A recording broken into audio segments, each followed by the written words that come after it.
të Shpanjit, një vend i njohur për gatimet tradicionale dhe atmosferën mikpritëse.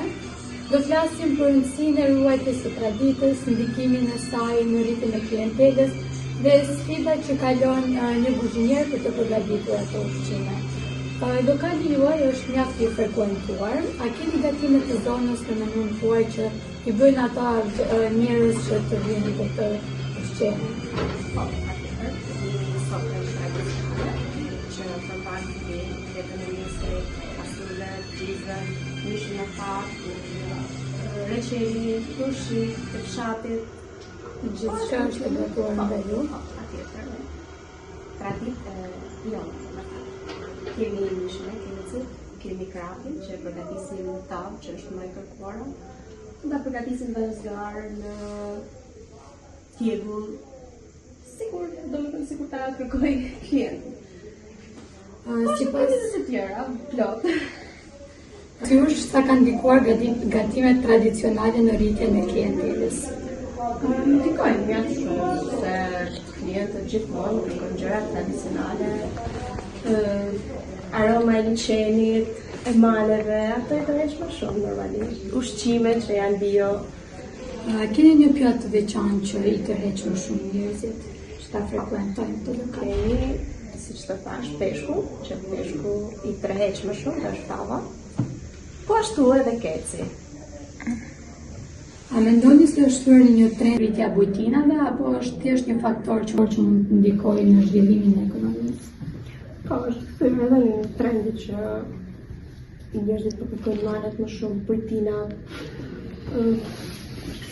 aromën e, domethënë, freskinë, natyrën, qipa. Ruajnë traditën. Si përfundim, çfarë këshille ju jep shefeve të reja për ruajtjen e traditës ose për përgatitjen e këtyre ushqimeve të ndryshme?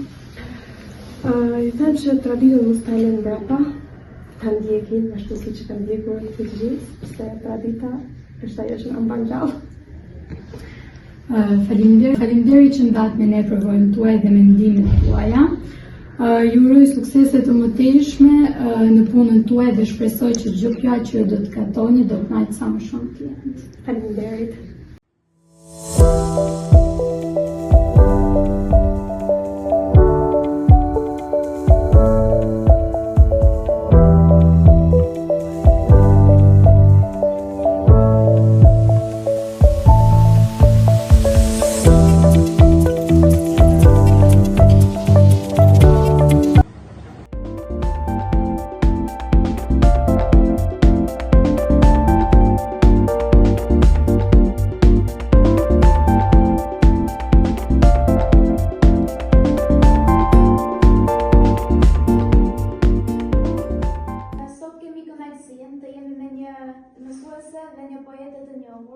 E cila ka arritur të bashkojë dijen dhe artin në mënyrë të mrekullueshme. Sot do të bisedojmë për krijimtarinë e saj poetike dhe rrugtimin e saj në botën e letërsisë. Faleminderit. Falenderoj dhe ju që bë pjesë projekti edhe pjesë të tematikës që ka lidhje sa me poezi, aq edhe me projektin që ju do të zhvilloni që është pjesë e kësaj folklorit që është diçka shumë e bukur. Dhe ju falenderoj dhe për zgjedhjen që keni bërë. Ju jeni poete, a ka ndikuar folklorin nga krijimtarinë tuaj poetike dhe nëse po, çfarë keni marrë nga letërsia gojore? Në fakt do ta nisja përgjigjen e kësaj pyetje me një shprehje të Petrit Rukës që thotë mos e nis një krijimtari artistike apo një rrugë krijimi nëse ajo nuk kalon nga folklori. Dhe unë mendoj që shumë nga figurat folklorike janë pjesë e stilistikës poezisë që unë kam lavdëruar, domethënë, pothuajse në 4 libra. Mund të përmendi disa autorë të letrave shqipe që kanë gjetur në letërsinë gojore një burë të pashtrehur në krijimtarinë e tyre? Mund të përmend disa, mund ta filloj nga Strenin, Anton Zako Çajupi, është perfekt në lëvrimin e krijimtarisë Mitrush Kuteli që ditet, por Gjergj Fishta me Floçkën është i mrekullueshëm. A A mund të themi se letërsia gojore ka ndihmuar në krijimin e një lidhje të fortë midis saj dhe pasardhësve të brezave të ndryshëm? Padyshim që po. Dhe më vjen shumë mirë që ju e keni zgjedhur edhe si pjesë të projektit për ta bërë dhe për ta çuar pak më tej. Pikërisht këtë ju thoni. Është shumë e bukur si pjesë, si pyetje, është shumë e bukur dhe si tematikë që keni zgjedhur për projektin. A mund të na thoni disa vargje nga krijimtaria juaj të cilat kanë elemente të letërsisë gojore?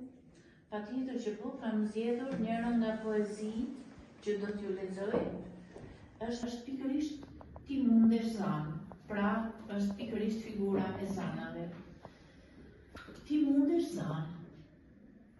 Me një eshk gjysmë të ndezur, dritë me i dhanë o gjakut të fikur. Zjarë me marë fotera. Ndaj, ndize zanë zemrake e mos prit, e në qofshin burrat e shtëpis fjet, s'ka gjanë. Ti herët ban me uçu, me vesh dukatin e varur mur, e pasyrash me undesh me bukurit sy që pullojnë dritë. Kryqëzoj drurët në votër, për ta shumë ma mirë me u djek të i përpjek se mu kalp harruar.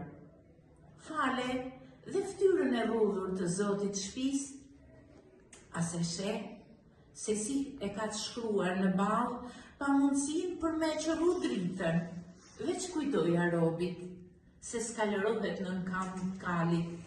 Dije se të tam kam me të besu, madje dhe dëshuris pa mundur. Stinët mos i le me ju sytë për dhezan. Besoju dhe puthju adhimbje, mos i le mordit me i këndu ma fort se dasmës, mos i le foshnjat me unë gjis me trishtim e me lind me të puc vesh e me sy nga deti. Amanet po ta bëj zanë, veç zjarin mos e le me u fik, pra vedat me drit të ti të ardhmen me pa, e të tana nanat me ta mërgjimi kanë mund me ja. Është një poezi që figure e zanave që vetë thash edhe më parë, është rimarrë shpesh si pjesë e folklorit, madje është figura stilistike më e bukur që është përdorur në letërsinë shqipe, mendoj. Të falenderoj që u bëre pjesë e projektit tonë.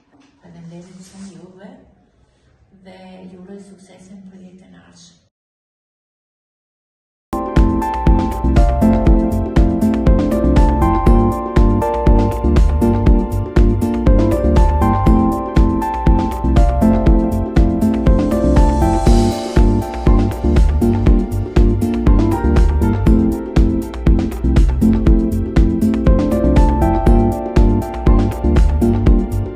Folklori ka patur ndikim në kinematografinë moderne, po këtu po të sjellim për shembull disa filma, qoftë edhe nga rajoni jonë, meqense Ballkani është i pasur me folklor, me tradita. Mund të përmend filmin Zana të Antoneta Kastratit nga Kosova, apo filmin Ju are not alone nga një regjisor maqedonas, të cilët kanë përdorur folklorin për të mitizuar eroj, për të mitizuar personazhet kryesore, duke veshur atyre atribute që i bëjnë më të plot, i sjellin më mirë me gjuhën filmike. Mitet apo legjendat ndikojnë për të krijuar një figurë hiperbolike, një figurë më të madhe të herojit, në rast se është parashikuar kështu në skenar, kështu që elementë të folklorit janë të nevojshëm për t'i përdorur, për t'i sjellë këto personazhe me fuqinë që i karakterizon në ekran.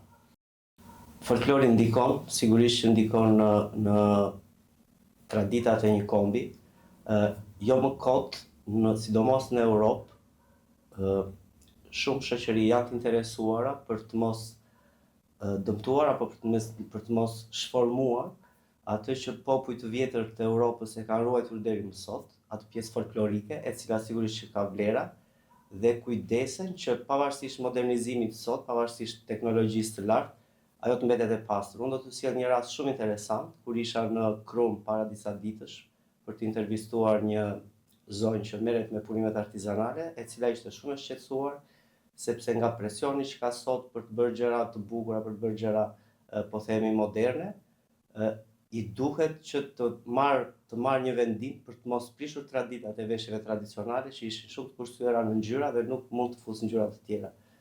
Pjesë e rëndësishme e folklorit, si kostumet që përdoren në kinematografi apo skenografia, me rekvizitat që janë shumë të rëndësishme për të krijuar një ambient, po themi siç është parashkruar në skenar, i gjen me shumicë, sidomos në folklorin e vendeve ballkanik, po kryesisht në Shqipëri. Ajo që e veçon Shqipërinë është që secila zonë dallueshëm ka tipare e veta folklorike dhe kjo ndikon identifikimin e menjëhershëm, pra ti si gjuhë filmike nuk e nevojë që të parashtrosh minuta të tëra për shpjeguar se ku është gjeografikisht, ku po ndodh gjeografikisht, mjafton vetëm një rekvizit e vogël apo një veshje dhe shikuesi e kupton që ngjarja po ndodh në një vend të caktuar të Shqipërisë. Përveç shembujve që përmenda më sipër, filmit Zana të Kastratit, unë vetë personalisht e kam përdorur folklorin për disa nga filmat e mi dokumentar, duke qenë se pra edhe kur historia e vërteta nuk është se po themi personazhi kryesor ka veshur një xhublet në jetën e përditshme apo në skenimet që kam dashur të filmoj, e kam vënë re që kur personazhit i vesh karaktere, i vesh kostume folklorike, është më i ndjeshëm, pra bëhet më i ndjeshëm për audiencën, audienca lidhet më shumë dhe sigurisht që kjo ndikon pastaj në gjuhën e të shprehurit në kinematografi.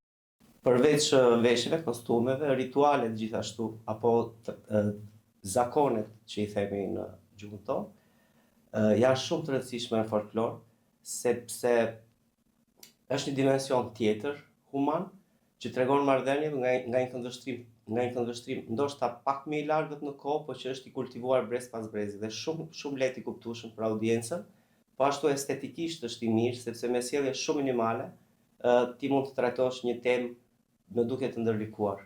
Tregimet folklorike sigurisht janë një pasuri e madhe, sepse në kinematografi thuhet që skenari është 90% e filmit, pra historia është 90% e filmit, dhe të ndërtosh një histori të mirë nuk është shumë e thjeshtë gjithmonë. Duhet patur parasysh shumë elementë. Ndërkohë që folklori, nga që nuk është shkruar, ose tregimtaria në folklor nuk është shkruar, por është trajtuar si trashëgimi brez pas brezi, po themi që është kultivuar, pra është ndryshuar pas here derisa ka arritur atë formën e vet dhe kemi një fat të madh që ne po të marrim një pjesë folklorike prej shekujsh, mund ta quajmë të edituar, pra mund ta quajmë të elaboruar, të mbyllur si pjesë skenari, pra diçka që audienca e njeh shumë mirë.